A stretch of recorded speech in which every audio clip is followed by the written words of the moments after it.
d'avoir, pour la deuxième fois en quelque temps, Roger Olindre, qui est un homme sage, non seulement vu l'âge, mais l'expérience. Et un des drames de l'époque moderne, c'est ne pas savoir hériter. Ça, c'est un problème sur lequel vous devriez réfléchir concernant vos enfants. Quel héritage allez-vous transmettre? Roger Olindre va parler ce soir de l'état de la France où nous a mené ces messieurs, terme peut-être un peu ironique. Jacques Bainville disait « Tout a toujours été très mal. Certes, il suffit de relire Tacite ou d'autres anciens. Mais il est effectif que depuis la Révolution française, la France a changé sa vocation, son être. Et récemment, la révolution culturelle en Amérique, qui a généré 68, a façonné les élites, ou les prétendues élites qui nous gouvernent. Comment pourrait-on les définir? Des narcisses, des hommes qui se regardent eux-mêmes, qui méprisent le passé, qui sont interchangeables, et toutes les dérives sont possibles. Et le mariage gay n'est qu'un épisode, on verra certainement pire. Il faut en avoir conscience. Qu'est-ce qui nous menace dans quelques années? Le transhumanisme. Il y a quelque temps, le père Bovoc est venu vous en parler. Sachez que des gens comme Soros, qui ne sont pas des naïfs, investissent énormément. Quel est l'état de la France aujourd'hui? Certes, il faut cultiver, surtout en ce jour de Pentecôte, le lendemain de Pentecôte, cette vertu, l'espérance. Il est bon de penser à Jeanne d'Arc. À un moment, notre pays était quasiment envahi, passant sous la domination anglaise, et une petite sainte se lève pour défendre l'identité nationale. Petite parenthèse, sachez, c'est un petit clin d'œil de l'histoire. Le cercle va s'associer à l'érection d'une statue de Jeanne d'Arc à Moscou, justement pour montrer les liens qui existent entre nos deux patries et la défense de l'identité nationale et de notre culture européenne et chrétienne. J'ai peut-être déjà trop parlé. Regardez, il y a quelque temps, pour le centenaire de la guerre de 14, un groupe soi-disant d'artistes hybrides devait se produire. Et le maire a eu la bonne idée de surseoir, disons, soyons peu. Réaction de ministre de la troupe de culture. Mais on ne va pas employer autre chose. De crier à la censure morale nauséabonde. D'abord, censure morale, on voudrait bien savoir où elle se trouve, et nauséabonde, qu'est-ce que ça veut dire?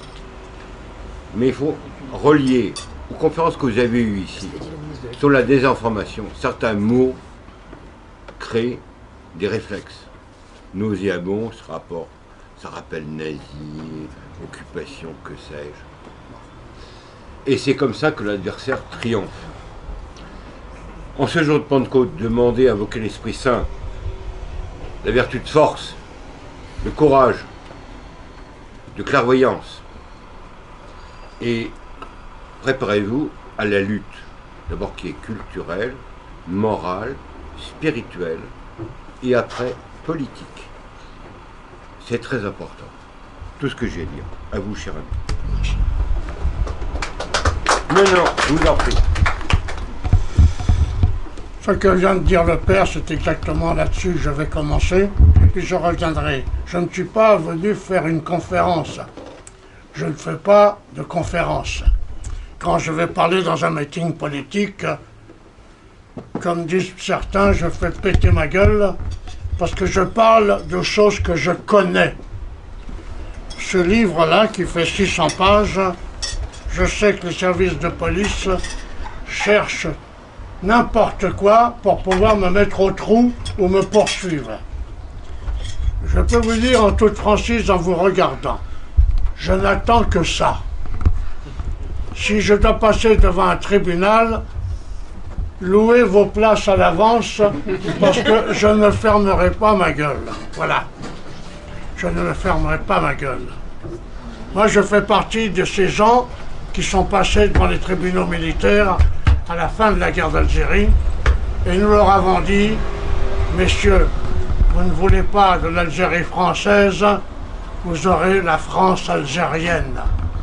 Et devant ces serviteurs serviles, j'aurais pu employer un autre mot, mais très serviles de l'État, nous ne nous sommes pas tus. Nous ne nous sommes pas couchés. Ce qui fait que c'est dramatique, mais tout ce que nous avons prévu arrive, nous avions entièrement raison. Ce livre fait 600 pages. Il n'a strictement rien à voir avec ce qu'on apprend à vos enfants dans les écoles, avec ce que vous entendez à longueur d'antenne sur les télés ou sur les radios. Parce que toute l'histoire de France, telle qu'ils la racontent et qu'ils l'écrivent, est fausse. Et c'est pour ça que de temps en temps, ils se mélangent les pédales. Je ne suis pas non plus un orateur poli. Alors depuis des années, je dis, à force de jongler avec des sons de merde, un jour ils vont en prendre un sur la gueule, c'est en train de se passer. Et là, je pense que ça n'est pas fini. Ça n'est absolument pas fini. Nous sommes dirigés par des gens qui ont été élus. Monsieur Hollande voulait absolument être président de la République. Est-ce que être président de la République, c'est faire en sorte que la France s'islamise et se déchristianise? Je ne le pense pas. C'est cependant ce qu'ils sont en train de faire. J'espère, je crois, qu'à l'heure où je parle ici devant vous, qui avez fait le nécessaire pour venir, qui vous êtes dérangé, qui vous êtes déplacé, je pense que dans beaucoup d'endroits en France, peut-être des milliers, peut-être des dizaines de milliers, à cette seconde-là, des gens écoutent un orateur qui dit peut-être la même chose que moi.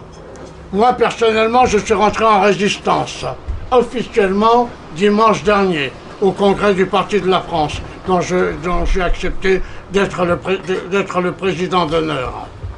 Alors, je vais vous dire pourquoi je suis rentré en résistance. Pourquoi je les accuse, tous ces messieurs, de truquer l'histoire, de falsifier l'histoire de France. Monsieur Hollande a cru nécessaire de parler du 19 mars, qui est le jour de la plus grande tuerie qui a eu lieu à la fin de la guerre d'Algérie. Et toutes les radios, toutes les télés en remettent un peu chaque jour. Je vais vous lire un papier. Je répète bien, écoutez-moi, si vous désirez ce papier, Roger Hollande, Cercle national des combattants, 38 rue des Entrepreneurs. Tous les soirs, je le dis, mais ça ne doit intéresser personne, puisque personne n'écrit pour le demander. Alors que pour l'avoir, il suffit d'écrire et de le demander. Pourquoi est-ce intéressant? Vous voyez le cirque qui est fait par tous ces messieurs qui prétendent nous gouverner. À Paris, on semble oublier que nous détenons un très grand nombre d'otages français. Quand il le faudra, nous en communiquerons la liste à la presse, d'où une émotion considérable en France. Alors, pour obtenir la libération de ces otages, il faudra y mettre le prix. Qui a déclaré ça? M. Ouari Boumedienne, président de la République algérienne, le 26 janvier 1971, dans un journal algérien qui s'appelle L'Éclair. Quelle suite a été donnée à la déclaration de ce monsieur? Rien. Est-ce que le gouvernement français a envoyé quelqu'un pour voir sur place? Vous savez ce qu'il y avait sur place? Des centaines de Français comme vous et moi. En dehors des 100 ou 150 000 harkis qui ont été assassinés. Des Français qui, entre autres, avaient été enlevés à Oran, mis dans des camps et qui sont morts à la tâche. Quant aux femmes, aux jeunes filles et aux fillettes, elles avaient été envoyées dans des bordels clandestins et elles sont mortes de mort comme vous pouvez le penser. Mais à ce moment-là, beaucoup de ces Français étaient encore en vie. Le gouvernement français n'a rien fait et ne fait rien, puisqu'aujourd'hui encore, on accuse la France de tous les maux et ces assassins-là, on ne leur dit rien, on ne leur dit strictement rien. Je tiens à rappeler que c'est après le 19 mars, à la signature des accords, des soi-disant accords d'Évian, que ces gens avaient été enlevés à Oran. Est-ce que vous voyez dans quelle misère ils ont pu mourir? Et je connais un officier français de mes amis qui était sur place. Et des Algériens fidèles sont venus dire « Les dames enlevées, elles font la putain à tel endroit, ça n'était pas tous les endroits, mais certains endroits étaient désignés. Et l'armée française avait ordre de ne pas bouger, et qu'est-ce qu'elle a fait? Elle n'a pas bougé. Alors, va-t-on permettre que ces individus continuent à pourrir l'esprit de nos enfants, à dire que la guerre d'Algérie, c'est ce qu'ils racontent? Ça n'est pas vrai. Ça n'est pas vrai parce que je vais vous parler aussi d'autre chose dont on parle beaucoup en ce moment, c'est l'anniversaire, c'est les affaires qui se sont passées à Sétif. À Sétif, en 1945, le jour où toute l'Europe fêtait la victoire sur l'Allemagne nazie et sur l'Italie fasciste, des gens sont descendus dans la rue. Je lisais encore un papier ce matin, pacifiquement. Ça n'est pas vrai. Ça n'est pas vrai.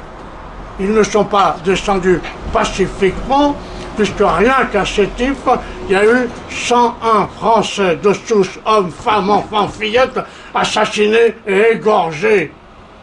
Et le secrétaire général du Parti communiste français, ou dit français, de Sétif, a eu les deux mains coupées à la hache par les soi-disant pacifistes. Alors pourquoi ces gens racontent-ils cela?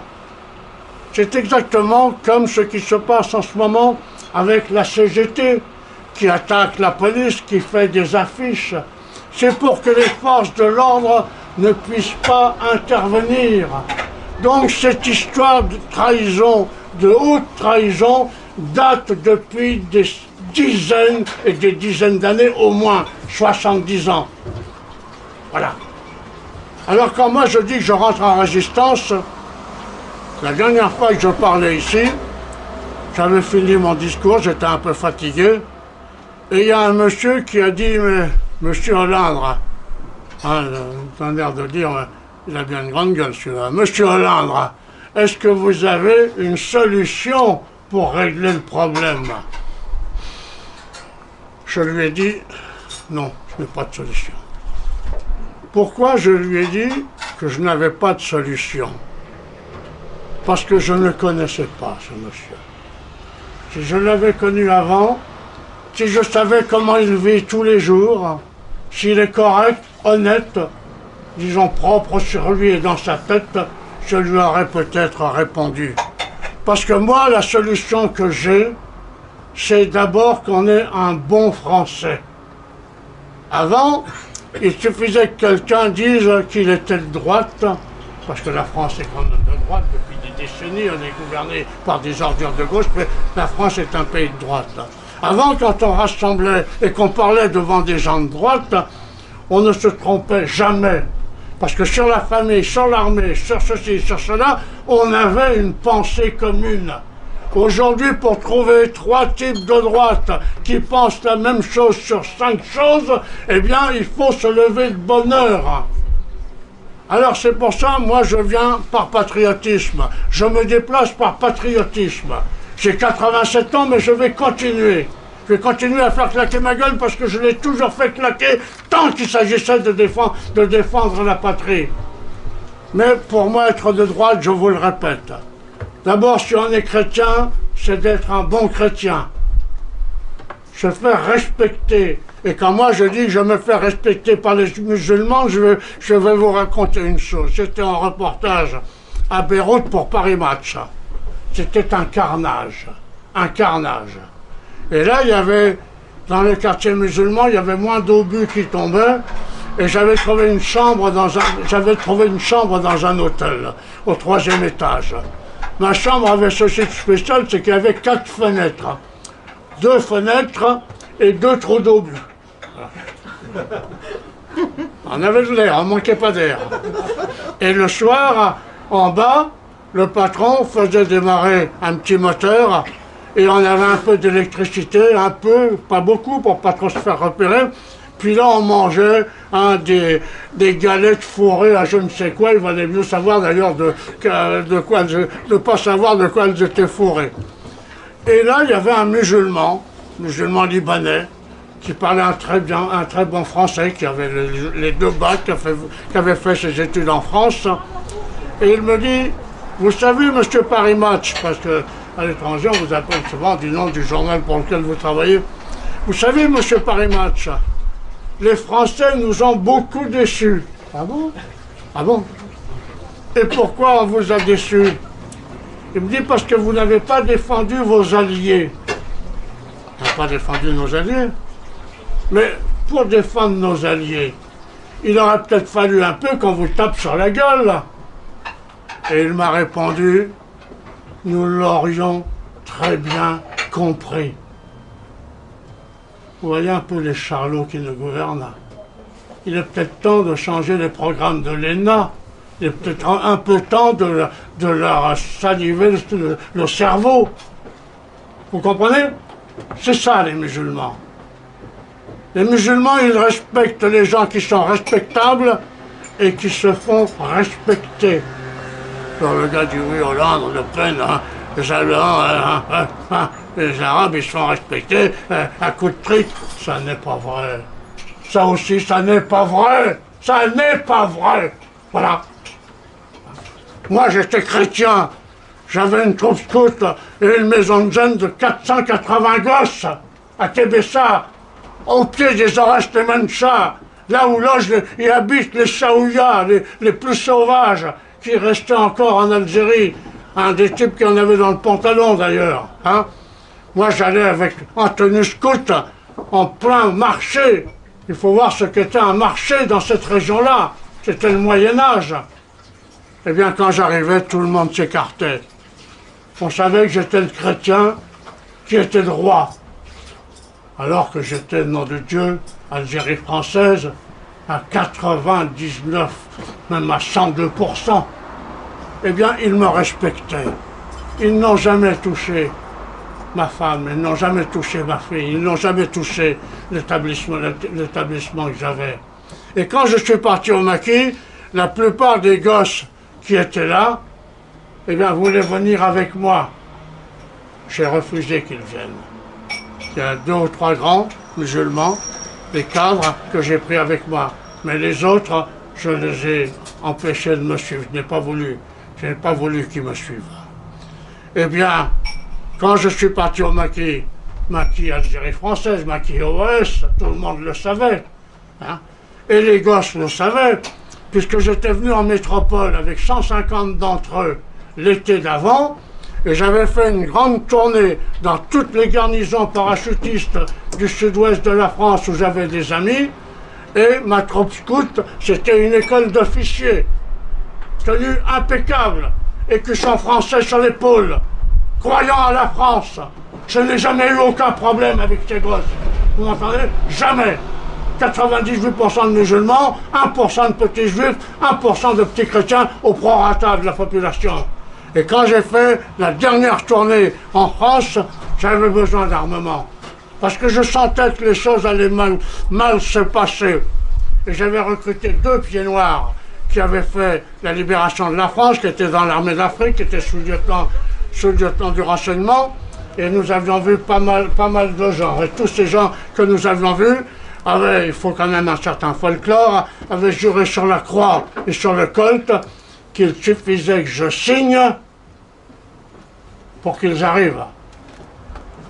Je me retrouve avec 608 personnes qui avaient accepté de venir.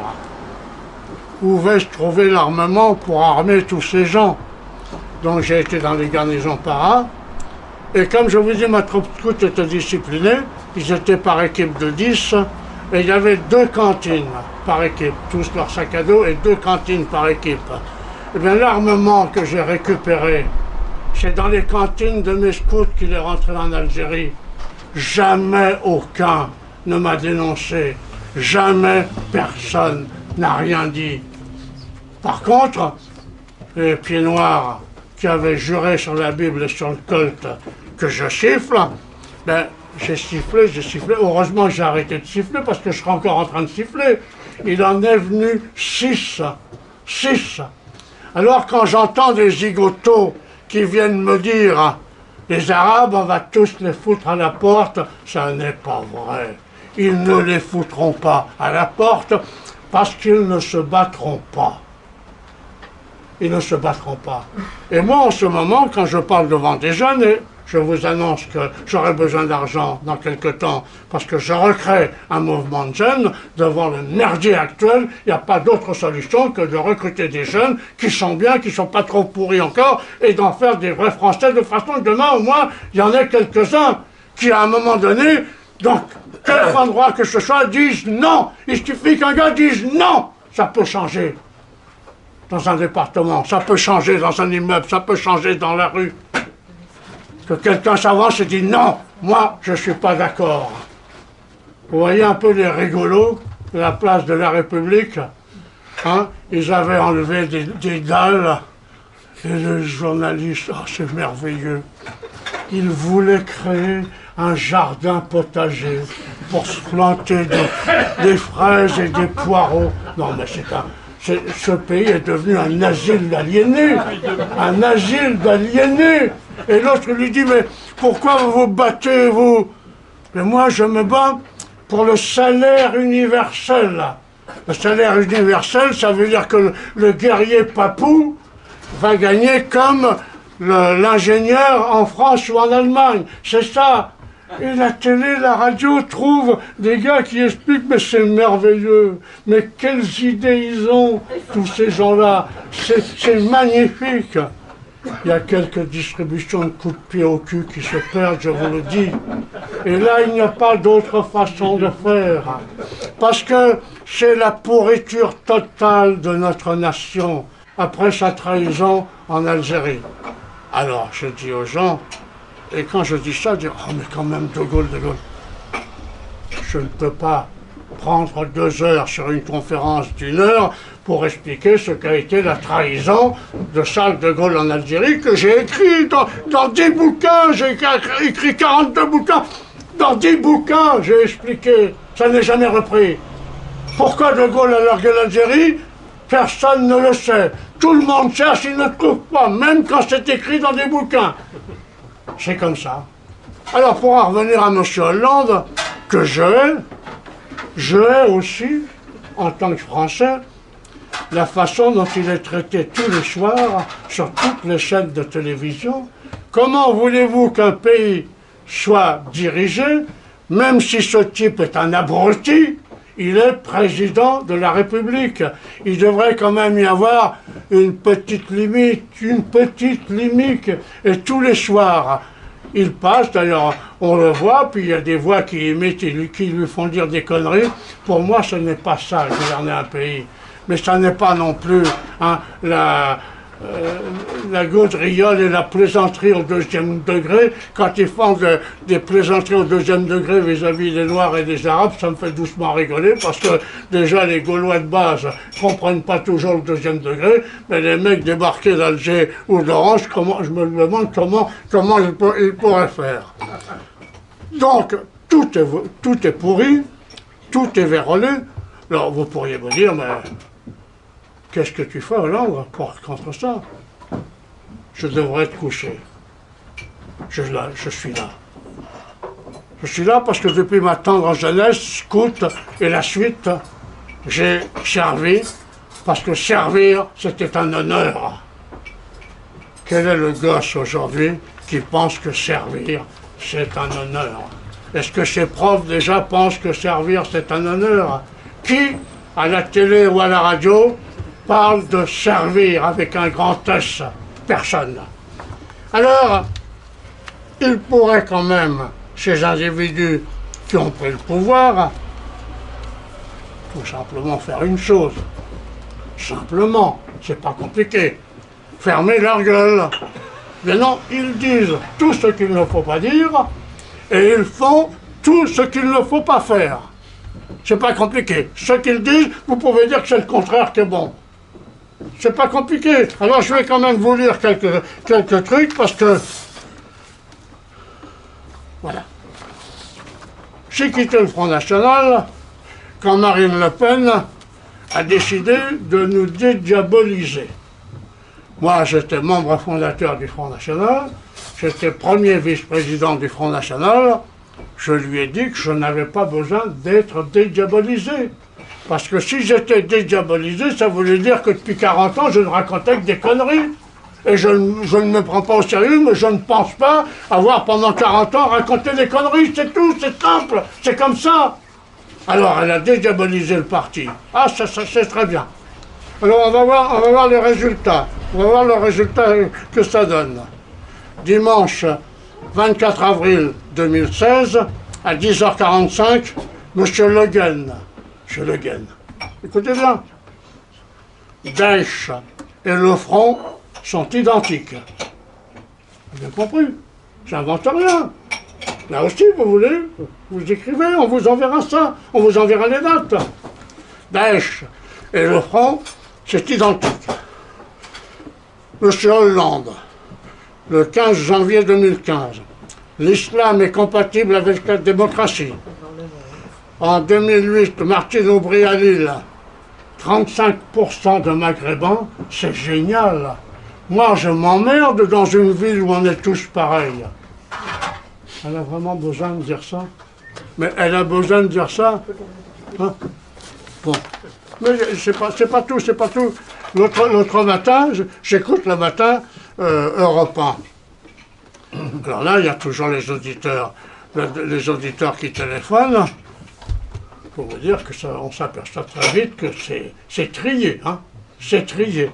Bien, s'il y a un malheureux qui réussit à passer, hein, et qui avance une idée de droite, eh bien, M. Morandini, qui dirige l'émission, hein, fait en sorte de rétablir tout ça, hein, pour que ça retombe normalement en faveur du gouvernement. Alors l'autre matin, il y avait Ginette. Il y avait Ginette. Pas l'histoire de l'orchestre à 400 musiciens qui devaient venir chez Ginette, mais à peu près la même voix. Alors qu'est-ce qui vous arrive, Ginette? Vous êtes bien assis, je ne voudrais pas que quelqu'un tombe. Hein. Mais qu'est-ce qui vous arrive, Ginette? Disait l'autre. Ah ben j'ai pleuré toute la nuit.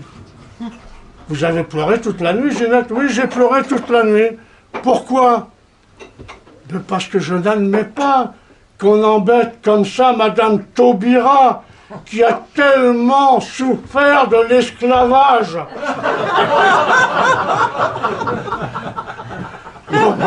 Si ça, c'est pas le triomphe de la connerie, qu'est-ce que c'est? Qu'est-ce que c'est? Expliquez-moi, qu'est-ce que c'est? Hein? Alors, Madame Taubira a déclaré aussi, à quelque temps de là, ce n'est pas la peine de parler de la traite arabo-musulmane pour l'esclavage, parce que c'est mettre ça sur le dos des jeunes des banlieues qui ont assez de problèmes. Mais dans le prochain bouquin que j'écris, là, je l'ai commencé. Ma secrétaire qui est là va avoir du boulot, il va falloir qu'elle se mette à taper, mais ça vient, je pense que dans un mois, je l'ai fini. Je fais une lettre ouverte aux musulmans de France. Voilà. Aux musulmans. Alors ça sera aux musulmans français, aux musulmans de France. Voilà. J'arrangerai. Et alors, qu'est-ce que je fais dans ce bouquin? Je pose des questions aux musulmans de France. Et je leur dis, par exemple, je leur pose un tas de questions, mais une, par exemple, c'est pourquoi soutenez-vous ce gouvernement socialiste, hein, qui, vis-à-vis de nous, Français, chrétiens, ne fait que de l'anti-France et de l'anti-chrétien, hein, pourquoi faites-vous ça? Et j'attends la réponse. Mais la réponse, je l'ai parce qu'un de mes amis a été l'année dernière au congrès musulman qui s'est tenu dimanche ou hier, je crois, au Bourget. Et là, comme il n'a pas la langue dans sa poche, il s'est adressé en buvant un thé à un des chefs de la communauté musulmane de France. Et il lui a dit, mais enfin, vous êtes contre le mariage homo, vous êtes contre tout ça, alors pourquoi est-ce que vous n'avez pas marché avec nous quand nous avons défilé contre le mariage pour tous? Mais la réponse que je cherchais, je l'ai eue. Qu'a répondu ce chef musulman de la religion musulmane en France? Il a répondu à mon copain, mais pourquoi voulez-vous que l'on aille se mettre à dos un gouvernement qui nous donne tout avant qu'on lui demande? La réponse, vous l'avez. Donc ce soir, je vous ai déjà amené au moins 4 ou 5 réponses qui, si vous rentrez en résistance, vous donnent quand même un tableau à suivre. Parce que la traite arabo-musulmane, elle a duré 13 siècles. Elle a duré 13 siècles. L'autre, qui n'est pas plus excusable, a duré 3 siècles, vers les Amériques. Mais vers les Amériques, les Noirs qui ont été transportés là-bas, il reste aujourd'hui entre 67 et 72 millions de descendants dans les deux Amériques. Entre 67 et 5 millions de plus, hein, dans les deux Amériques. Tandis que la traite arabo-musulmane vers les pays d'Orient, il reste pour ainsi dire rien. Seuls des descendants de ceux qui n'étaient pas castrés et qui étaient plus ou moins dans l'armée, mais dans certains pays musulmans, même ceux qui étaient dans l'armée étaient castrés. Parce que tous ceux qui partaient vers les pays arabes étaient castrés, ce qui fait qu'au départ, il y avait entre 60 et 80% de pertes au départ, dans la région de Djamenad, au Tchad, au Soudan et dans des régions que j'ai visitées quand je faisais mon reportage du côté de la Corne d'Afrique. Alors qu'est-ce que ça a à voir avec la traite qui se faisait vers les Amériques, que je ne défends pas, mais enfin, pourquoi serions-nous les seuls? Parce que la mère machin, là, il faut que je trouve les papiers, parce que je dis que ce soir, non, je l'ai là. Je suis un peu classé quand même. Une grande intelligence française a parlé, alors je peux pas ne pas reproduire exactement ces déclarations. Voilà. Elle est là. Je la cherche, elle est là. Elle est là. Hein? C'est Madame Cécile Duflot.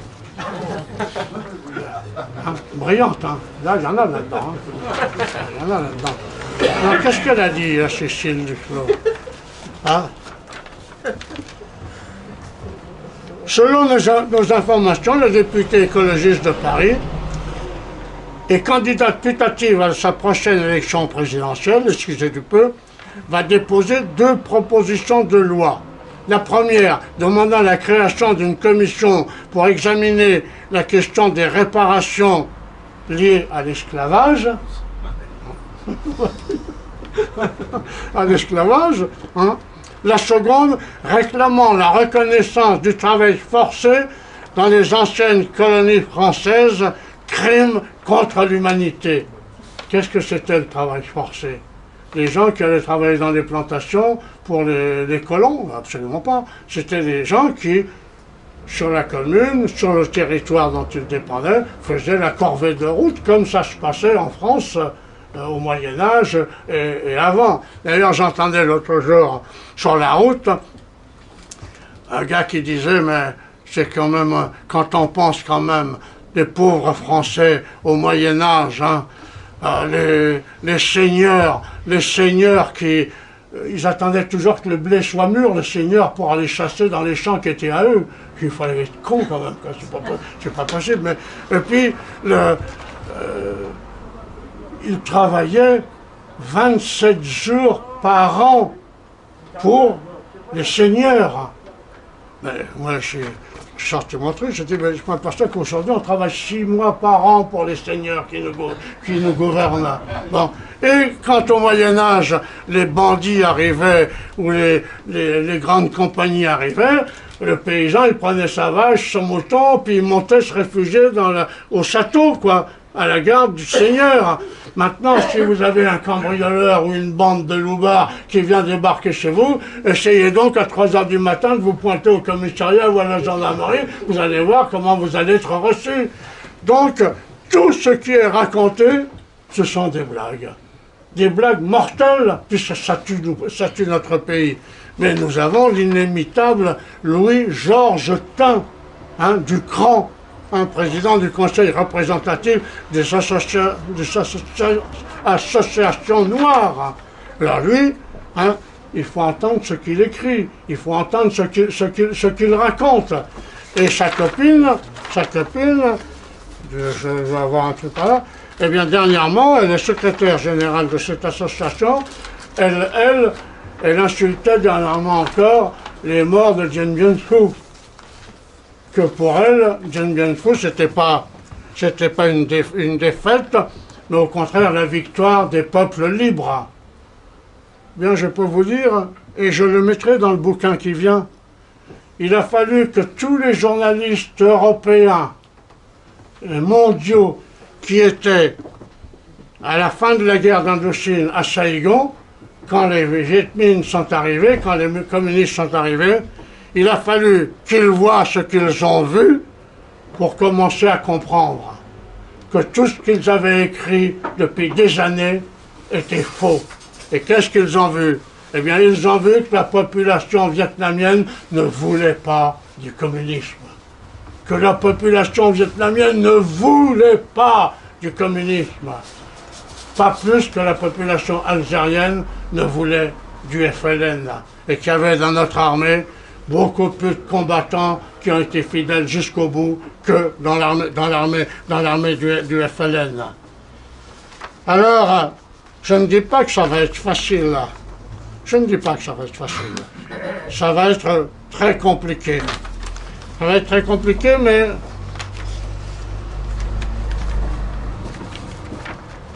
je n'ai jamais pensé que ce serait facile. Alors moi, ça ne me gêne pas. Mais quand vous voyez un peu, je parlais tout à l'heure de ces gars qui descendent dans la rue, là. J'ai discuté avec un commissaire de police et un officier de CRS que je connais bien, puisque bizarrement, ils étaient cadets dans le mouvement de cadets que je dirigeais quand j'avais le château à Neuville-sur-Barangeon. Mais qu'est-ce qu'ils m'ont dit tous les deux? Ils m'ont dit que les 3/4 des meneurs arrivent place de la Bastille en taxi et repartent en taxi qu'ils ont réservé. On dit que les 3/4 des meneurs étaient des no-borders, tous fils à papa, ayant en poche la carte d'un grand avocat à donner en cas de problème. Ces gens se baladent avec des masques de plongée, des casques de motards, des harpons, des bouteilles d'acide, des engins incendiaires et des boules de pétanque.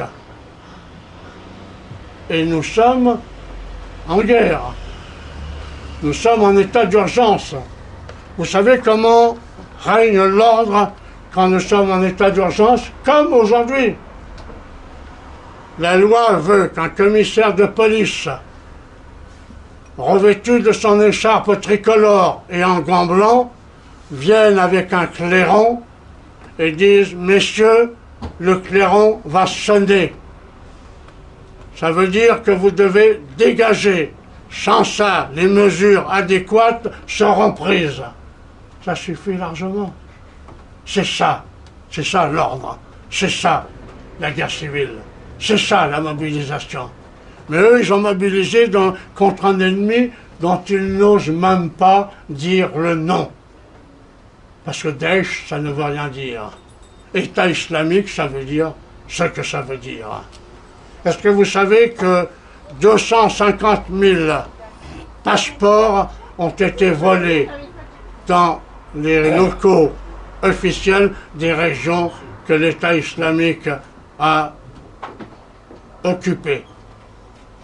Est-ce que vous savez que ces gens ont mis le nez dans toutes les archives et qu'ils ont mis les mains dans toutes les réserves de dollars et de fric de la région? Les Américains ne faisant que des bourdes, ayant démobilisé l'armée de Saddam Hussein, eh bien, toute cette armée humiliée, les grands officiers, les gens connaissant la guerre moderne, ont rejoint l'État islamique. Mais si quelqu'un dans cette salle, parmi les amis présents, connaît un endroit du Moyen-Orient où les Américains n'ont pas fait une connerie, il n'y a qu'à lever la main. Je ne vois personne, parce qu'il n'y a pas un seul endroit. N'oubliez pas que quand Saddam Hussein a attaqué le Koweït, pas le Koweït, oui, le Koweït, eh bien, l'ambassadrice d'Amérique dans son pays était venue discuter avec lui, et lui avait parlé du Koweït. Et elle avait répondu: vous faites ce que vous voulez, ça n'intéresse pas l'Amérique. C'est votre problème, ça n'est pas le nôtre. Et après, on nous a annoncé, on a fait déjà venir une petite musulmane, là, hein, qui avait tout vu, qui avait vu les soldats de Saddam Hussein débrancher les couveuses où il y avait des bébés. Bon, cette petite musulmane un peu ignare, c'était la fille de l'ambassadeur du Koweït à Washington. Voilà, c'est pas plus compliqué que ça. Et pourquoi est-ce que les Américains ont attaqué Saddam Hussein? Parce qu'avec Bachar el-Assad, ils étaient, Bachar el-Assad et lui, membres du BAS, c'est-à-dire un parti laïque, mais qu'ils avaient des idées très claires sur les nuisances que pouvait créer l'existence du pays d'Israël. Voilà. Moi, je fais partie d'un parti qui a toujours soutenu deux territoires nécessaires. Un pour les Palestiniens, un pour les Juifs. Donc on peut parler de tout. Ils peuvent nous dire ce que nous voulons. Moi, tous les soirs, j'ouvrais les meetings de Le Pen et tous les soirs je parlais de ça, au même titre que tous les soirs je disais: ne laissez pas dire autour de vous que nous nous battons pour les Français grands, blonds, aux yeux bleus. Oui, nous nous battons pour les Français grands, blonds, aux yeux bleus, mais nous nous battons pour tous les Français, quels qu'ils soient et d'où qu'ils viennent, du moment qu'ils aiment la France, qu'ils ne crachent pas dessus et qu'ils n'aient pas une double nationalité qui les obligerait demain à choisir pour quel pays ils se battront, parce qu'on n'a pas à choisir pour quel pays on se battra quand on vit en France de l'argent, des allocations familiales et de tout ce que les Français, pendant des générations, ont créé et qui fait que ce pays est le nôtre et s'appelle la France. Cette France qui est une terre chrétienne, qui fut la fille aînée de l'Église. Voilà. Ça aussi, il ne faut pas avoir peur de le dire. Nous nous battons pour une France que nous aimons. Et la France que nous aimons, elle ne doit pas disparaître. Et en ce moment, eh bien, on ne sait pas. On ne sait pas du tout si tout cela ne va pas disparaître. Je regarde la télé et des fois les gens me disent mais pourquoi tu regardes la télé? On ne peut pas parler comme je parle, on ne peut pas écrire, on ne peut pas faire des bouquins si on ne regarde pas la télé. Hein. Au même titre qu'on ne peut pas ne pas lire la presse. Je lis une dizaine de journaux tous les jours. Une école qui est là, c'est très bien, des fois l'après-midi, la pauvre, hein, je lui fais faire 30 ou 40 photocopies. Parce que je trouve, et je garde, et j'archive. Et avec ce que je garde, avec ce que j'archive, je peux les emmener aussi loin que je veux, tous ces gens d'en face. Parce qu'eux ne se souviennent pas, hein, le lendemain, ce qu'ils ont dit la veille. Mais moi, je leur mets sous le nez ce qu'ils ont dit, voilà 5 ans, voilà 10 ans, ou hier. Et tout ce qu'ils ont dit, c'est contre mon pays, c'est contre votre pays, c'est contre notre pays. Voilà la réalité. Voilà pourquoi je me bats. Voilà pourquoi, même malade à crever, je suis venu ce soir vous dire il faut rentrer en résistance. Mais dans le même temps, je téléphone à des individus qui voient des jeunes dont je m'occupe, ou bien même des jeunes où je vais des fois parler et que je trouve des nazillons, là, déguisés. Je leur dis, mais enfin, le gouvernement est très content de vous voir déguisés comme ça.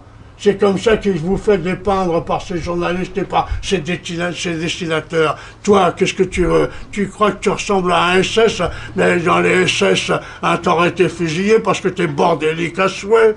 Hein? Voilà la vérité. Hein? Alors, soyez français et fiers d'être français et n'allez pas chercher ailleurs ce qu'il faut défendre. Il y a assez de choses, à défendre dans notre pays. Alors, par moment, hein, je les vois. Puis je les vois, ils me sortent des papiers. Il y en a encore un l'autre jour qui m'a amené un mail. Parce que c'est bien, pour nos idées, ça peut être bien ces mails. Mais demandez à Nicole, et puis même dans cette salle, ceux qui y a des conneries, que le gouvernement paierait pour que des gens l'écrivent. Parce que qu'est-ce qu'il attend, ce gouvernement? Qu'est-ce qu'il attend?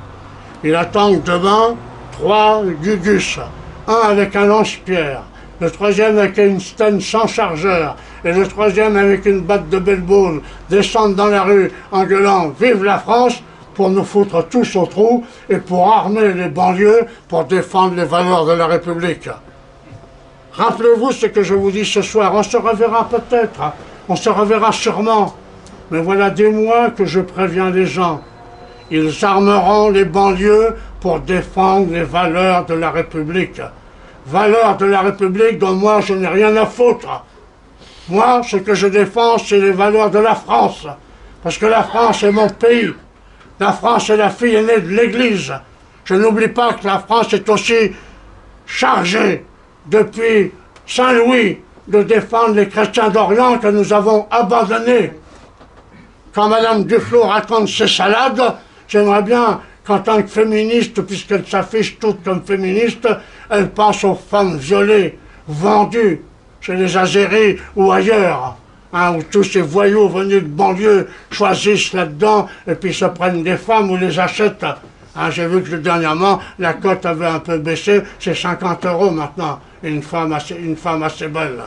Bien moi, je n'accepte pas ça. Et ce soir, je suis venu pour vous dire, les amis, il faut bien réfléchir. Il faut bien réfléchir, entrer en résistance, mais le faire intelligemment. C'est pas en allant poser des bombes. Ça n'est pas en rampant dans les couloirs avec un casque para ou un gilet pare-balles. C'est en disant non.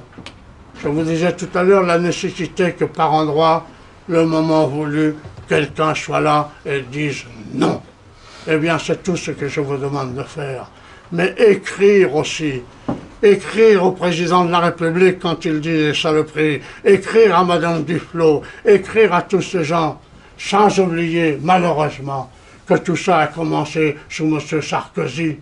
Parce que ce que la femme de Sarkozy, la vraie, avait besoin de dire à la télé un jour, je m'honore de ne pas avoir une goutte de sang français dans les veines. Mais est-ce qu'ils sont fous, ces gens-là? Est-ce qu'ils sont fous? Mais je dis qu'en disant qu'ils sont fous, on les ménage. En disant qu'ils sont fous, on est gentil. Ce sont des ordures, ce sont des fous, pour qui seul le fric compte. Eh bien moi, fidèle à ce que j'ai été quand j'étais para, qu'on rentrait à Hanoï après 3 mois de combat, qu'on touchait 2 payes, hein, que le lendemain matin, on nous ramassait dans les boîtes de nuit ou autres, parce qu'il fallait repartir, on était contents, parce qu'en une nuit, on avait claqué notre paye. Y compris en donnant 50 piastres à un cyclo qui n'en revenait pas, mais qui disait « Bravo chef, vive la France !» Voilà. Moi, j'ai connu ça, c'était ça ma jeunesse, aux frontières, la garde aux frontières. Eh bien, aujourd'hui, on nous dit qu'on n'a plus de frontières. Pour moi, les frontières de la France existent. Et il faudra bien demain les rétablir, si nous ne voulons pas mourir. Il faudra bien se rappeler que la France chrétienne avait promis aux chrétiens d'Orient de les défendre et que pendant des centaines d'années, elle les a défendus. Je hais ces gens qui se font élire uniquement pour le fric et simplement pour le fric. Pourquoi? Parce que j'aime la France et je vous demande d'entrer en résistance.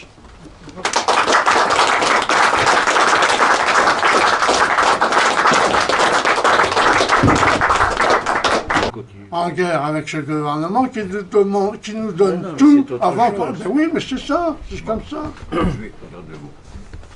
Ce qui est important dans le témoignage et dans les propos de Roger Olindre, d'ailleurs ça va être la matière d'un futur livre que le Cercle Aréopage va publier,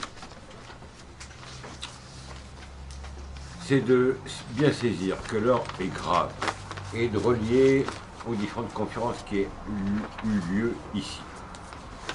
Et de prendre ce soir peut-être la résolution d'entrer en résistance, de dire non. Et de savoir que de faire de concession en concession, mais c'est la concession à perpétuité. Il faut savoir être mené, comme dit saint Paul, le bon combat. Il est à la fois temporel et spirituel.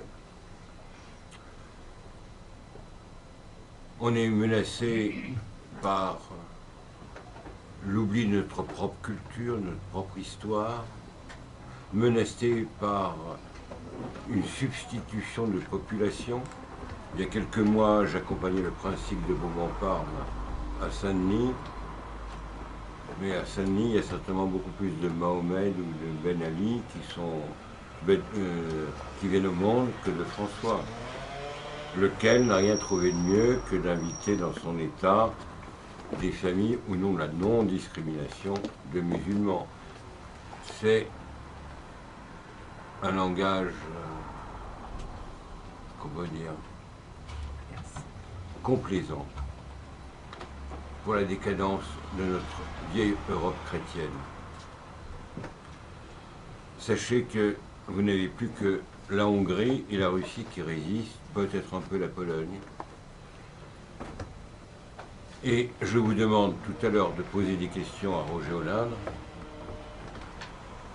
de venir vous faire dédicacer ses livres, et je vous rappelle, il l'a dit dans son allocution, qu'il compte faire un mouvement de jeunes.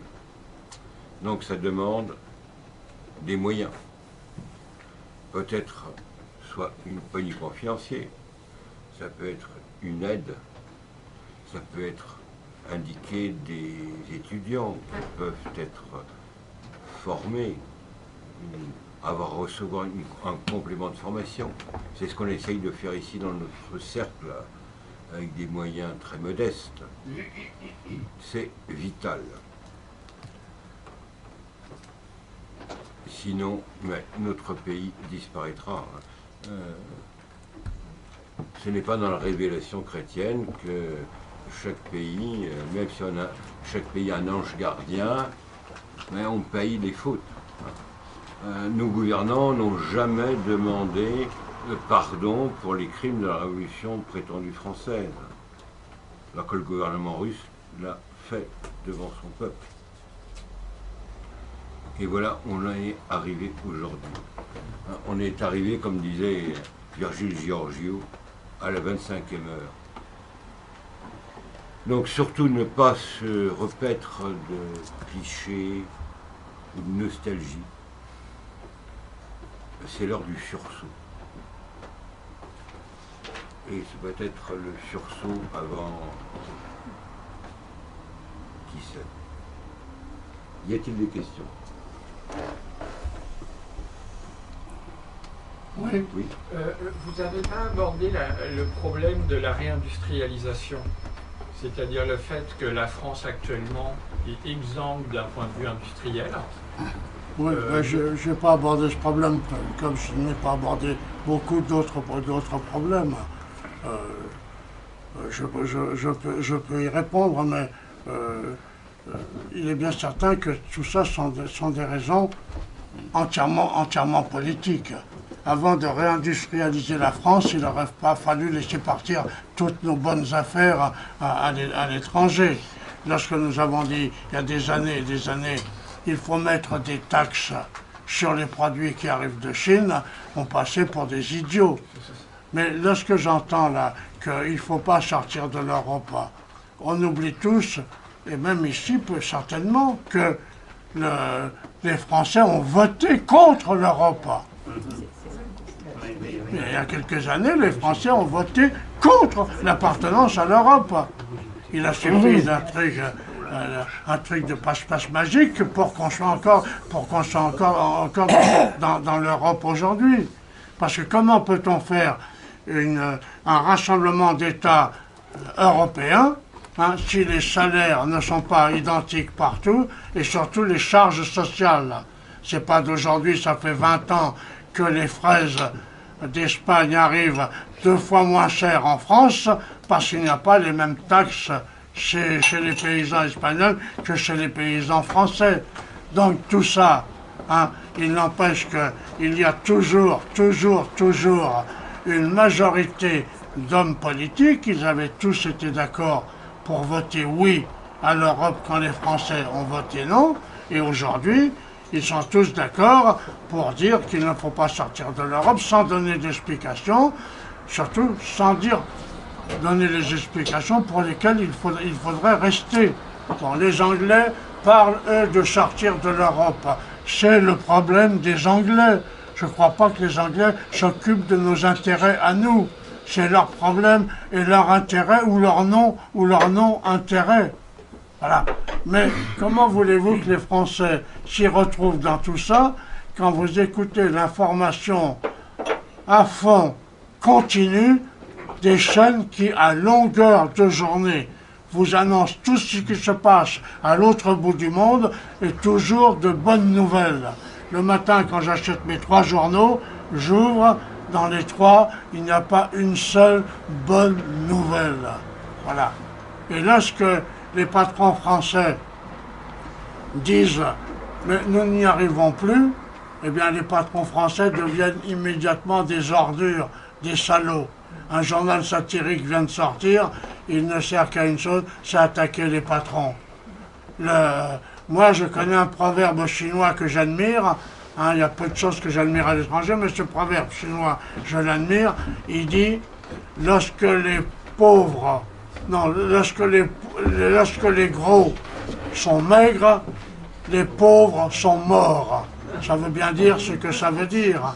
Bon, eh bien, c'est pas du tout le langage de la CGT, puisqu'après avoir trahi en 40-45, n'oublions pas que si ils ont soutenu les gaullistes, et si les gaullistes ont soutenu les communistes, c'était les uns et les autres pour se donner une raison d'être à la libération, et ceci a permis de ne jamais faire le procès du communisme, parce que le communisme sont les premiers qui ont collaboré avec les Allemands en 1940, appelant les Français, les Parisiens, à accueillir à bras ouverts les soldats allemands prolétaires en uniforme.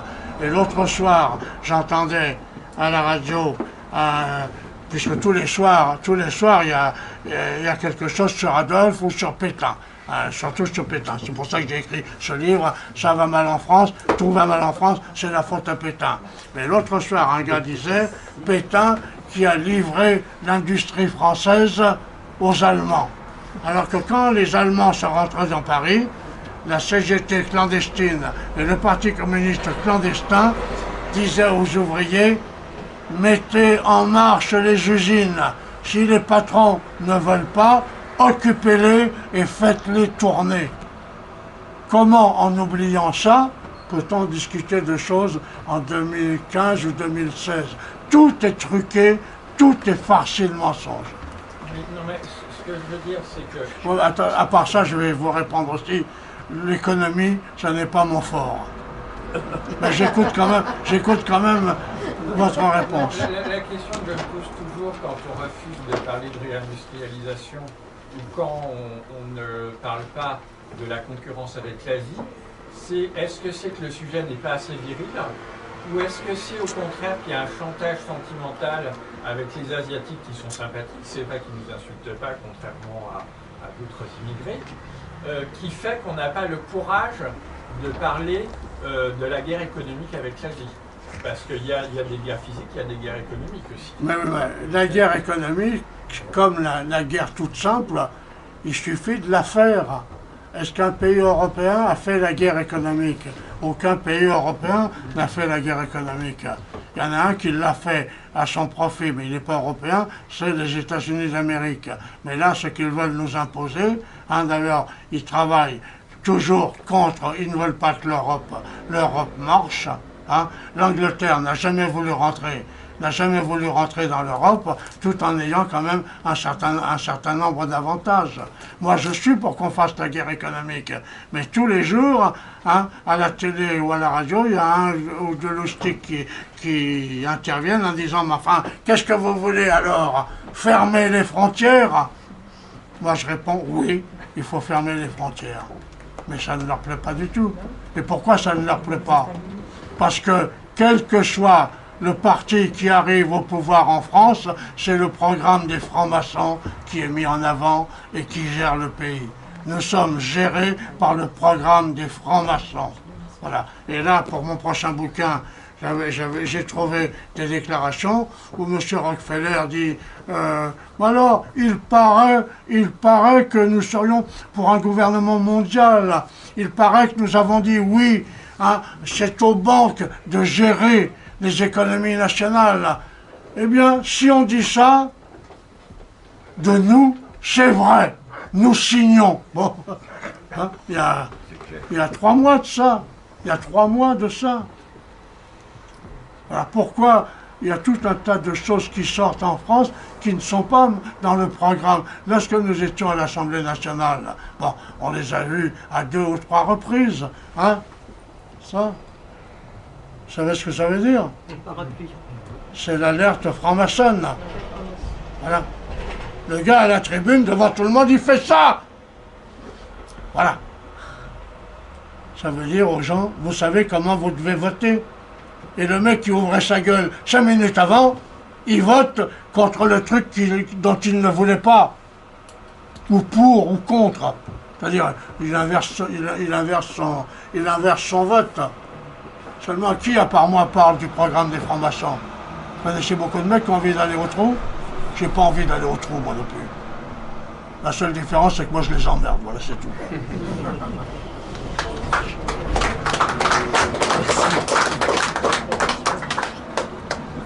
Excusez-moi. Bon, ben, je vous écoute. Moi j'avais une petite question, monsieur. Oui. Sauf erreur de ma part, il me semble qu'un jour j'ai lu sur internet, vous auriez dit Michel Rocard, le petit porteur de mallette du FLN. Oui. Vous pouvez développer, je connais pas bien. Michel Rocard a déclaré que quand il était à l'ENA, il a fait quelques mois au gouvernement général à Alger, et il a déclaré, bien entendu, que je ne travaillais qu'au profit du FLN. Et lorsque j'étais député, et 2-3 fois, je me suis levé à mon banc, ou alors j'étais à la tribune, et il y a des socialistes, dont je ne me souviens pas le nom, je lui ai dit, vous avez écrit à telle date dans le Point, travaillant pour le gouvernement, pour les affaires à traiter avec le FLN, il est bien entendu que je n'ai travaillé qu'au profit du FLN. Un député français qui a été 10 fois ministre, à sa tribune, déclare ça à l'Assemblée nationale française. Et lorsque l'armée française envoie la division Daguet, la division Daguet contre Saddam Hussein, Rocard est ministre des Affaires étrangères et Jox est ministre des Armées. Hein, on leur amène un aéropage de tout ce qu'il y avait de haut gradé, de jeunes gradés, de majors, de sergents-chefs bien décorés, tout ça. Et là, devant ces 150 représentants de la division Daguet, hein, Rocard dit en montrant Jox, au moment de la guerre d'Algérie, il est bien entendu que j'étais favorable au FLN, et montrant le ministre des Armées qui est là, hein, il a dit, et je n'étais pas le seul. Et j'ai écrit un papier le lendemain en disant que de ce jour-là, j'ai pensé que la France était malade. Pourquoi j'ai pensé que la France était malade? Parce que quand j'étais petit gradé, avec ce qu'il fallait sur la poitrine, un ministre aurait dit ça devant moi, je me serais avancé et je lui aurais écrasé mon poing sur la gueule. Et là, personne n'a bougé, personne n'a moufté. Voilà. Tu comprends?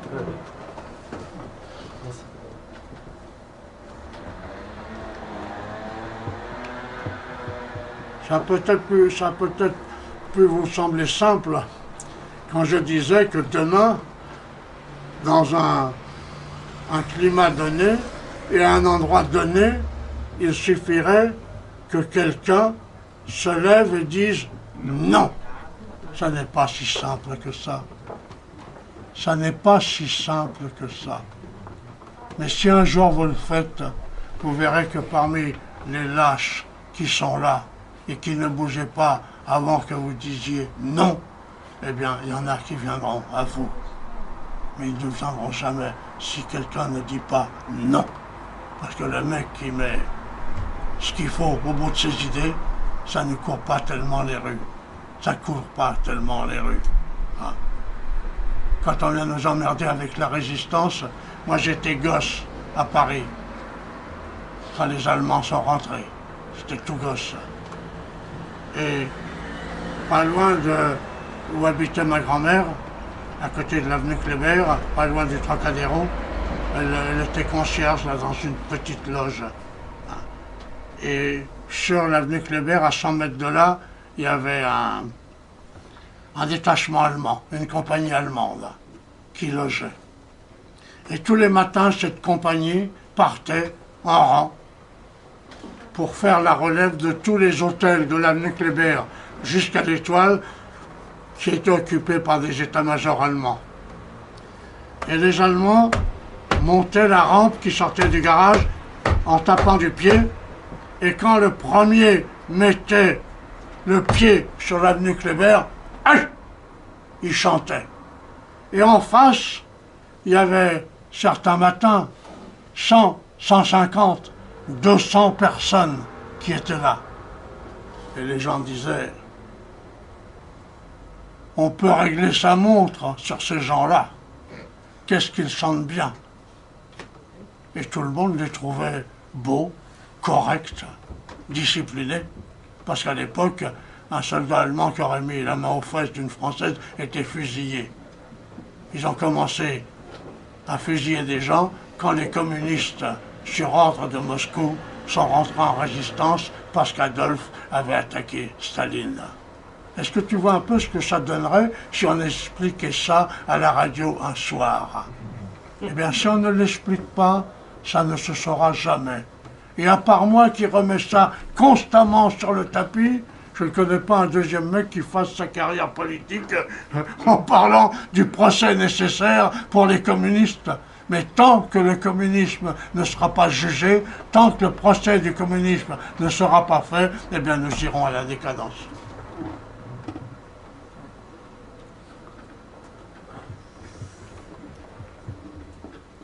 J'aurais peut-être une remarque à vous faire. C'est pas une question, c'est juste une remarque. Oui. La justice est libre en France. Donc les tribunaux sont ouverts, il y a des salles d'audience, on peut y assister. Mais quand on fait aujourd'hui le procès de Soral ou de Dieudonné, on s'arrange pour mettre tout ce beau monde dans une salle où il y a 20 personnes. Oui. Hein? Donc, Oui, mais enfin, je ne pense pas que la justice en France soit libre. Hein. Si la justice si la justice en France était libre, hein, mes amis et moi, on n'aurait pas été condamnés après l'affaire d'Algérie, hein, pour avoir voulu faire ce que De Gaulle a fait en 40, puisqu'en 40, lui, Pétain, on lui fout une défaite sur les bras, et on l'accuse d'avoir signé l'armistice. Bon. Et De Gaulle, lui, il part à Londres et dit c'est pas vrai, on n'a pas perdu la guerre alors qu'on l'avait perdue. Nous, on gagne la guerre d'Algérie, on refuse de capituler devant des gens qu'on a battus, et on est mis au trou. Et moi, je prends 14 ans. Bon, je suis là, je leur ai dit, je les emmerdais. Enfin, quand ils te tombent sur la tête 14 ans, t'as ta femme qui est là, t'as ta fille qui est là, t'as tes affaires dehors, c'est pas tellement évident. C'est comme ça. Je le disais tout à l'heure, la France est gouvernée d'après le programme des Francs-Macs. Et de la religion de la Shoah. Pardon? Et de la religion de la Shoah. Oui, la religion Henri de de la Lescar Shoah. vient de dire non.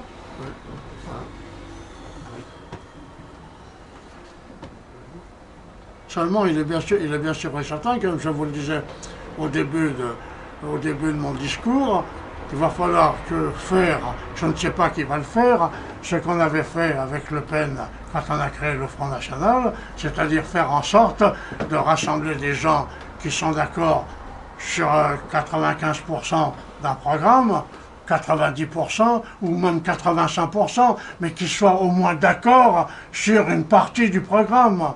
Parce que là, si toi tu t'y retrouves dans tous les programmes dont on nous rebat les oreilles tous les jours, moi je n'imite plus rien, absolument plus rien, rien. Ah, la femme là qui a dit tout à l'heure ce que vous avez dit là, au sujet du chanteur là. Bon, alors il y a eu ce rappeur. Alors le rapport il dit mais il est français, dit l'autre, il est français. Et puis son père s'est battu dans les tirailleurs sénégalais. Son grand-père, enfin, 2 raisons de plus pour ne pas chier sur la France. Je m'excuse d'employer ce mot. Mais eux, ils trouvent ça normal. Je ne suis pas le premier qui insulte la France. Comme si c'était, je ne suis pas le premier, mais ça peut durer ad vitam aeternam. Nous sommes des couffards, il a dit. Oui, Nous sommes des couffards. C'est n'importe quoi. C'est n'importe Il quoi. nous a traités de mécréants. Hein, donc, Mécréants. on est des mécréants. Oui, mais enfin, en plus en employant un mot qui est employé dans le truc islamique, dans l'État islamique. Hein. Vous avez les trois quarts des gars qui sont en Syrie, qui travaillent contre nous, qui se battent contre nous, qui continuent à toucher le RMI. Hein. Oui, c'est ça. Le frère du gars qui a tué les 3 paras dans le sud-ouest de la France et qui a tué les petits juifs dans l'école juive, je l'ai mis dans mon bouquin, je ne sais pas si c'est dans celui-là ou dans un autre, mais il a dit « Ma vie maintenant, c'est le Coran et le SMIG ». Non, le Coran et le RMI, voilà. Ma vie maintenant, c'est le Coran et le RMI. La sœur du tueur, elle est partie en Syrie avec ses 4 gosses, hein. Tu pars seul à la rigueur, tu réussis à passer, mais tu pars avec 4 gosses, tu passes quand même. Et là-bas, elle touche le RMI, elle touche les allocations familiales. Là. Le gars qui a été tué par le RAID, là, hein, dans un assaut dément, hein, eh bien, j'ai tout disséqué de sa vie. Depuis sa plus tendre enfance, il a eu constamment 2 ou 3 personnes qui se sont occupées de lui. 2 ou 3 personnes qui se sont occupées de lui. Sa mère a changé 4 fois d'appartement. Tu changes 4 fois d'appartement, toi? Et si tu dis ça, c'est du racisme. Tout est du racisme. Tu ne peux rien dire, c'est du racisme. C'est toujours branché, là, non? Non? Oui. Ouais. Bon, je dirai pas ce que je voulais dire. Vous voulez pas que le frère ait des problèmes? Non.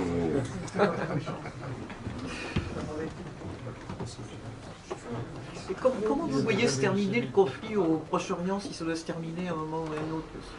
Si ça va se terminer, Ben, parce que ça quand peut le durer. conflit au Proche-Orient, bon, il y a un conflit qui dure depuis toujours, c'est celui entre Israël et les gens du coin. Tant que l'Amérique soutiendra Israël, il n'y aura absolument pas, Oui. de choses. Mais je regrette, dans ce bouquin, je parle d'Israël. J'ai déjeuné 3 fois avec Moshe Dayan. Alors, je ne m'emmerde pas, je laisse parler Moshe Dayan. C'est Moshe Dayan qui parle. Mais Moshe Dayan parle comme les gens d'extrême droite parlent en France. Hein, exactement. Le pays qu'ils veulent, c'est le pays que nous voulons chez nous. L'ordre, la patrie, l'honneur, la religion, la discipline et tout. Pourquoi maintenant qu'il n'y a plus de service militaire en France, les jeunes beurs de banlieue ne vont plus faire le service en Algérie, mais tant qu'il y avait le service militaire en France, ils allaient faire le service militaire en Algérie. Et aujourd'hui, les jeunes juifs vont faire le service militaire en Israël. Est-ce que c'est normal? Non, non, pas du tout. Bon, Pas du tout normal. Non. oui. Non, 3 ans. 3 ans de service militaire. Hein? 3 ans de service militaire en Oui. Israël. Mais les jeunes qui allaient en Algérie, ils allaient là-bas faire 2 ans contre 9 ou 11 mois en France.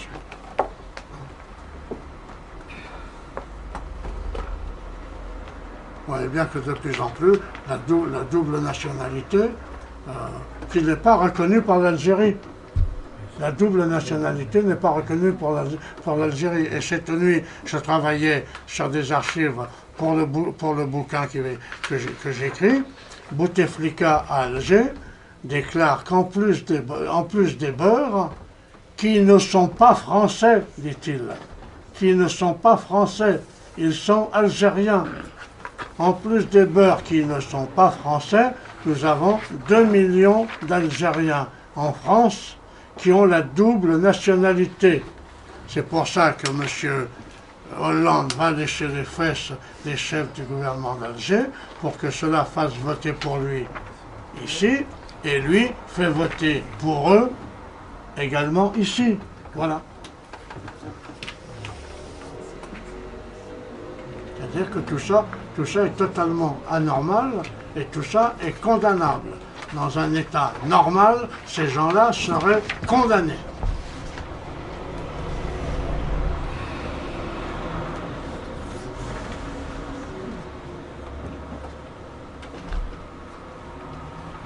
Je crois que c'est Mitterrand qui a dit vous êtes ici, Pardon chez nous, chez vous. Pardon? Est-ce que Mitterrand n'a pas dit, en parlant des Algériens, vous êtes ici, chez nous, chez vous? Oui, c'est sûr, c'est sûr. Et puis quand C'est sûr. Mitterrand est passé, Oui. et il y a eu un accord avec le gaz algérien, Oui. où à titre d'indemnité, le gouvernement français a accepté de payer 25% de plus que le marché mondial. Et comme il n'y avait pas d'argent prévu, Oui. on a asséché l'aide de la francophonie au ministère des Affaires étrangères. Donc c'est l'argent qui servait normalement à la défense de la langue française, de la francophonie, qui a servi à payer cette surtaxe.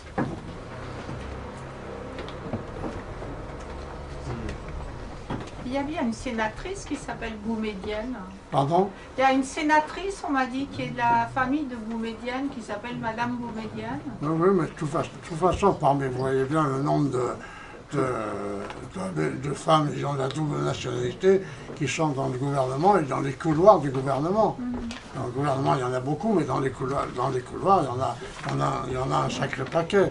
Et moi, j'étais très bien avec le roi du Maroc, parce que j'ai couvert pendant des années les combats de l'armée marocaine contre le Polisario au Sahara. Et quand il venait en France, j'étais reçu. Il a une grande propriété à 80 bornes de Paris, où il reçoit les Marocains de Paris, et de France qui sont invités.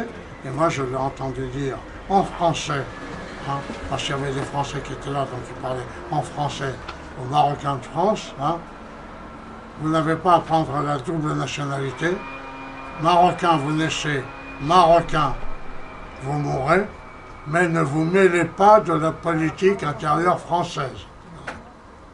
il avait dit aussi qu'il ne serait jamais, il avait dit aux Français, Oui. que les Marocains ne seraient jamais de bons citoyens français. Mais, monsieur Hollande, en fin de compte, c'est l'Algérie qui pose problème. Pardon? C'est l'Algérie qui pose problème. Oui, je fais un bouquin de 600 pages là-dessus. Sur le prochain bouquin, c'est lettre ouverte. Lettre ouverte aux Français musulmans, hein, ou aux musulmans français. Et là, je triais avant-hier des déclarations de M. Attali, qui est un fou furieux, hein, de M. Attali disant, avec la chute du pétrole, il faut s'attendre à ce que tous les jeunes Algériens viennent en France, et ils en ont le droit. Vous avez bien entendu. Avec la chute des prix du pétrole, l'Algérie est en faillite, donc il faut s'attendre à ce que sous peu, les 3/4 des jeunes Algériens veuillent venir en France, et ils en ont le droit. Voilà. C'est ce que je dis quand je dis qu'ils disent n'importe quoi, tout ce qu'il ne faut pas dire, et ils font tout ce qu'il ne faut pas faire. Et ils sont tous les mêmes, c'est ça le problème. Ils sont tous les mêmes en ce moment, c'est ça le problème. C'est qu'on ne sait pas qui peut sauver la situation. Mais, monsieur Hollande, l'Église a aussi sa part de responsabilité. Parce que si les évêques étaient descendus dans la rue contre les lois scélérates, ça aurait changé le visage un peu de la France. Ça aurait été plus clair. Oui. Il n'y a que deux ou trois évêques qui sont courageux. Cela. Là, je suis en train de travailler sur les pères de l'Église, donc les premiers chrétiens, jusqu'au 3e, 4e siècle, et l'immigration. Car il y a un livre qui vient de sortir au CERF, où on essaye de montrer que le chrétien est un citoyen du monde, que... Or, Saint Grégoire était préfet de Rome, Saint Léon, et bien d'autres, Saint Ambroise, Saint Jérôme. Quand Rome est tombée, ils en ont pleuré. Ils ont chassé, quand ils le pouvaient, les barbares. Et l'Église a assumé l'héritage antique contre les barbares. Et après, ils ont romanisé en quelque sorte les barbares. Or, aujourd'hui, on voit une tentative tout à fait autre, une dilution de l'identité chrétienne, qui est transformée en un vague humanisme. Alors, relié à d'autres conférences qui ont eu lieu ici, soit la tentation de l'Antéchrist, de Soloviev, la légende du grand inquisiteur de Dostoïevski, ou Fagaroso, qui est un grand moderniste italien, ou Benson, le maître du monde, qui prévoit un peu la situation que l'on vit aujourd'hui. Une religion mondiale, avec un credo minimum, et voilà où l'on en est. C'est pour ça qu'il est important, peut-être que vous avez encore quelques questions à poser à Roger Hollande, d'acquérir ceux qui n'ont pas ses livres et de le soutenir dans son combat pour demain. Car il ne s'agit pas d'un combat nostalgique. Nous sommes peut-être des nains, malheureusement, et nous portons un héritage extraordinaire. Il faut en être digne. Malheureusement, l'homme moderne ne sait pas hériter. Il faut à la fois avoir l'humilité et en même temps la force du combat. Dieu seul sait où tout cela mènera. Oui, une question? Oui, par rapport à De Gaulle, qu'est-ce que vous répondez à l'argument de ceux qui, sans forcément l'exonérer sur l'Algérie française, disent que par rapport aux communistes, il n'avait pas le choix pour contrebalancer l'influence américaine, qui au moment de la libération aurait bien aimé dire que la France était purement dans la collaboration, donc que c'était un pays vaincu, et qui, au moment des années 70, voulait bien empêcher la France d'avoir l'arme atomique, par exemple. je n'ai pas très bien compris ta question, mais en ce qui concerne les Américains et l'Algérie, je prouverai dans mon prochain bouquin qu'au moment des événements de Sétif en 1945, les services américains étaient derrière le soulèvement depuis longtemps et qu'ils avaient entrepris en même temps le soulèvement en Syrie et au Liban. Voilà.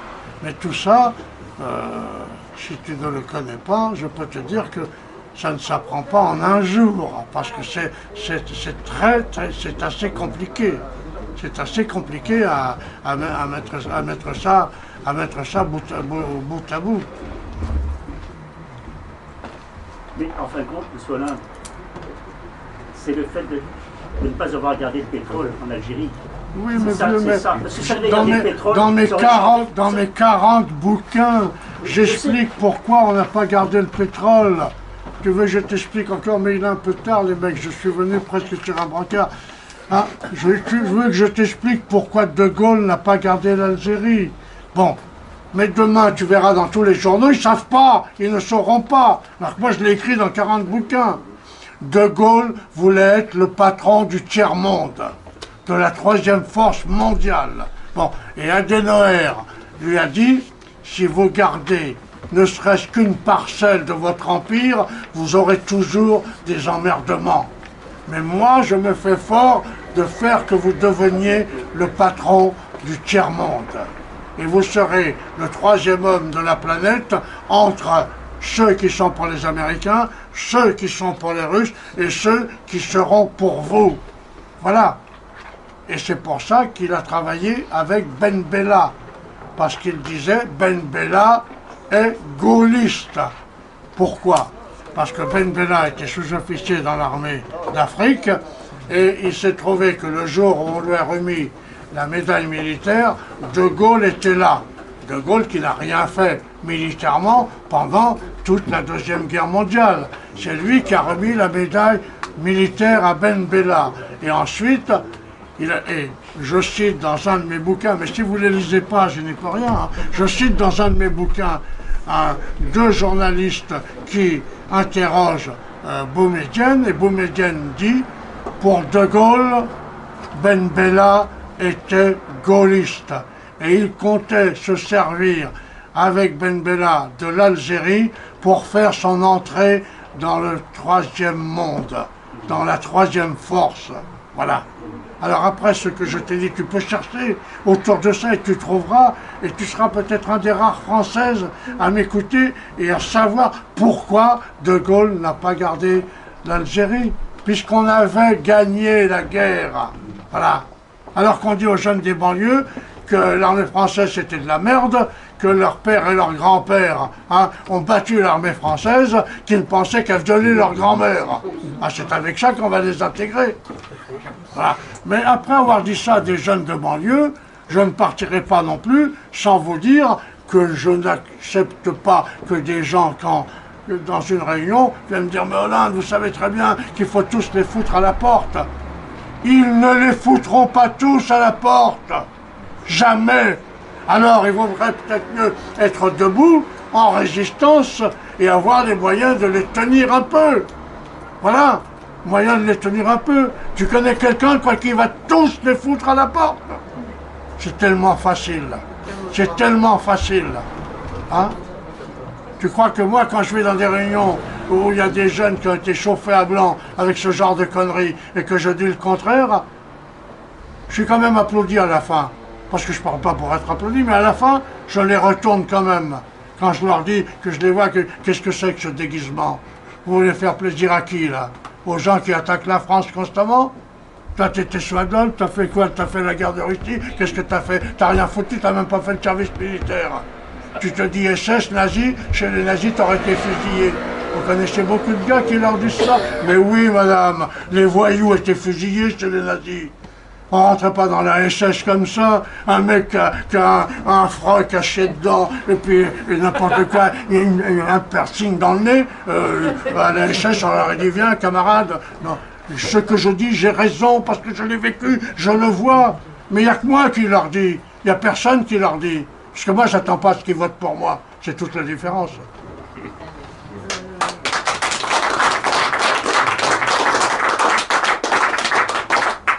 voulez faire des dédicaces? Oui, oui, oui. Donc je vous invite, à moins que vous ayez encore une question à poser, à venir voir Roger Olindre, vous faire dédicacer ses Bon, œuvres. je viens de sortir un disque qui plaît beaucoup, là aussi. Et Ce sont des poèmes, avec les très chants beaux. du Certains ont été un verre lus. d'eau, là, Oui, oui, bien sûr. Certains ont été lus à Radio Courtoisie. Voilà, vous avez quelques livres, venez faire votre choix.